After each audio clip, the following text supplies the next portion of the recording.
বেশ কিছুদিন ধরে ওয়েদার এত সুন্দর যে কাবাব খেতে ইচ্ছে করছিল। অফিসের কাজ শেষ করার পর তেমন আর এনার্জি থাকে না। এর মধ্যে গভট হলিডে ছিল অগস্টের 5 তারিখ, তো সেদিন চলে গিয়েছিলাম ফ্যামিলির সাথে খিলগয়ের কাবাবিস্তান, যেটা আপন কফি হাউসের পিছনের গলিতে।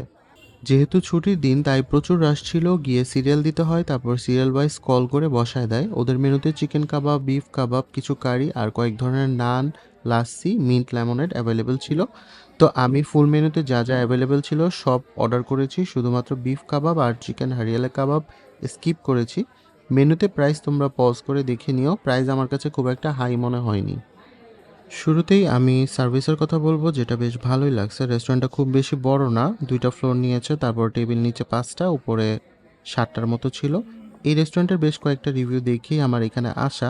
অনেক আগের প্ল্যান ছিল, বাট আমি ওয়েটে ছিলাম যেদিন সুন্দর ওয়েদার পাবো সেদিন যাব। খাবার সব একসাথে সার্ভ করতে বলেছি, একের পর এক আসতেছে। টেবিল ফুল কাবাব দিয়ে ভরে গেছে, যেহেতু প্রাইস রিজনেবল ছিল তাই আমি সব অর্ডার করেছি। যে দুটো কাবাব স্কিপ করেছি ওগুলো শেষ হয়ে গিয়েছে, যার কারণে ওগুলো নেওয়া হয়নি। প্লেটে আমি সবগুলো কাবাব এক এক করে নিলাম, গার্লিক নান নিলাম, কারণ ঠান্ডা হয়ে গেলে কিন্তু মজাটা পাবো না, এই জন্য আমি নিয়ে বাকিদের সাইড করে দিলাম। আর প্লেটিংটা কিন্তু আমার বেশ সুন্দর হয়েছে। ওদের হাঁড়ি মির্চি উইংসের রেকমেন্ডটা আমি সব থেকে বেশি পাইছি। এছাড়া চিকেন রেশমি বাটার মশালা, এটাও নাকি খেতে বেশ মজার। এই জন্যই মূলত আমার এখানে আসা। এখন খেলেই বোঝা যাবে যে আসলে আমার কাছে কেমন লাগে। অ্যাকচুয়ালি সবার টেস্ট বার তো সেম না, এক একজনের কাছে এক এক রকম লাগবে, এটাই স্বাভাবিক। প্রথমে আমি ওদের টেংরি কাবাব দিয়ে স্টার্ট করলাম। খেতে ভালোই, স্পাইসের ব্যালেন্সও পারফেক্ট, সফট ছিল। লেগের পিস এমনিতেও ড্রাই থাকে না, ফুল ময়েস্টি ছিল। টক দইয়ের ডিপিংয়ের সাথে খেতে ভালোই লাগছে। এরপর চিকেন মালাই খেলাম। সুইট ফ্লেভার অ্যাজ ইউজুয়াল, খুবই সফট, তুলতুলে, মুখে দিতেই গলে যাবে। আমি আবার এইরকম সুইট কাবাবটা একটু কম পছন্দ করি, কারণ আমি স্পাইসি লাভার। এবার ওদের মোস্ট রেকমেন্ডেড আইটেম হাঁড়ি মির্চ উইংস, এটা খেলাম। ব্যাপারটা হইলো এটার সাথে যে গ্রিন সসটা থাকে এটাই আসলে গেম চেঞ্জার। যে কোনো কাবাবই এটা দিয়ে খেতে আউটস্ট্যান্ডিং লাগবে। ওভারঅল খুবই মজার ছিল। তারপর খেলাম চিকেন টিক্কা কাবাব, এটাও আমার কাছে বেশ ভালোই লাগছে। হালকা স্পাইসি কিক, একটু সাওয়ারি ফ্লেভার। এই কাবাবটাও ওই গ্রিন সস দিয়ে খেতে খুবই মজা লাগলো। আমি আবার এক্সট্রা করে গ্রিন সস নিয়েছিলাম।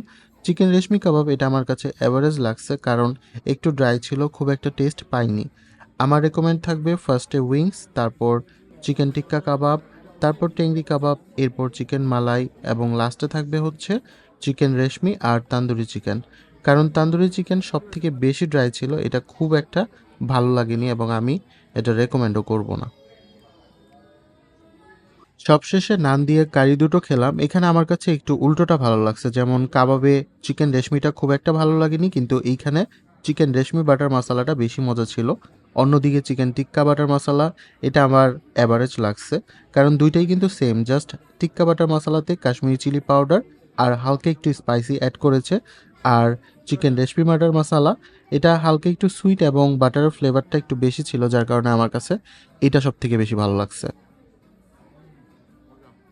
সবশেষে বলবো এই গ্রিন সসটা সব কিছুর টেস্ট চেঞ্জ করে দেয়, খুবই মজার। আমি 2বার নিয়ে শেষ করেছি, স্পাইসিও ছিল, প্রতিটা কাবাবের সাথেই বেশ ভালো যাচ্ছিল।